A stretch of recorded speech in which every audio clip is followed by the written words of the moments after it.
પહેલાના જમાનામાં બધા એક હતા. અત્યારે છે ને બધા અલગ અલગ વિભાજન થઈ ગયા કે ભાઈ તું ઠાકોર, રાજપૂત, પટેલ, રબારી, પાટેલ, ગમે તે 134 બધા અલગ અલગ વિભાજન થઈ ગયા. એના લીધે તો કંઈ કરી નહીં શકતા. પહેલાં આવું નહોતું કંઈ. પહેલાં શું હતું ખબર છે? એક જ બધા એક સમાન જ હતા. યુદ્ધ બી લડવા જતા તો બધા માટે, પોતાના માટે નહીં, બધા માટે એવું કરતા. રજાઓ રજવાડાઓ જે હતા ને પોતાના માટે કંઈ નહીં, પ્રજા માટે કરતા. મહારાણા પ્રતાપ છે, શિવાજી મહારાજ છે, તો આ બધાએ શૂરવીરો થઈ ગયા. પોતાના સ્વાર્થ માટે નહીં લડ્યા, દેશના અને પ્રજાના લડ્યા છે. આપણે એવું ના કહી શકાય કે પોતાના સ્વાર્થ માટે લડ્યા.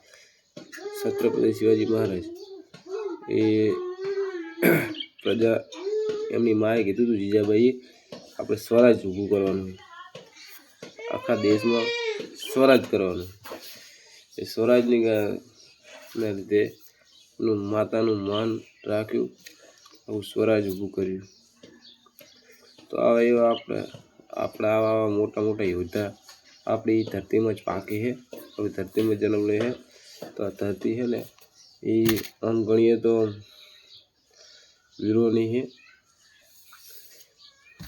બાકી તો તમને ખબર અત્યારે કળિયુગ ચાલેલું છે.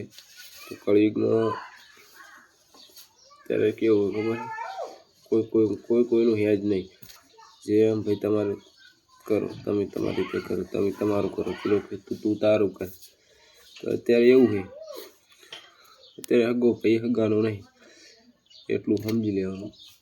તો મારું તો કહેવાનું એટલું જ થાય કે આપણે ભાઈ એકરો આપણા ગુજરાતની અંદર એક ક્ષત્રિય સમાજની ક્ષત્રિય સરકાર થવી પડે. તો જે બીજા રાજ્યના છે એ બી સમજે કે ભાઈ આ બરાબર છે. ક્ષત્રિય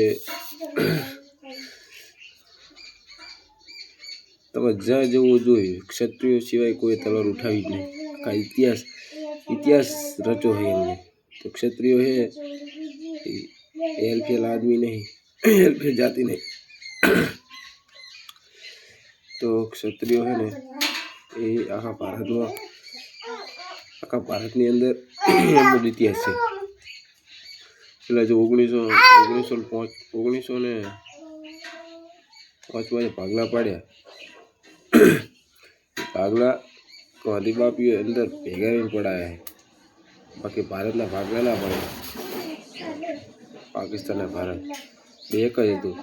હવે એક હોય બરાબર તો અડધા મુસલમાન ભારતમાં રહે, અડધા પાકિસ્તાનમાં રહે. તો એનો અલગથી દેશ આવ્યો તો મુસલમાન ભારતમાં કેમ રહે? ચિંતા જેવો વિષય છે ને. તો વાત એ તો અલગથી દેશ આવ્યો એમને, તો એ મુસલમાન ભારતમાં રહેવા ના પડે. મારું તો કેવું તારે. બાકી તો સમજ્યા અને વંદન. જય હિન્દ, જય માતાજી, જય ભવાની, જય શ્રી રામ.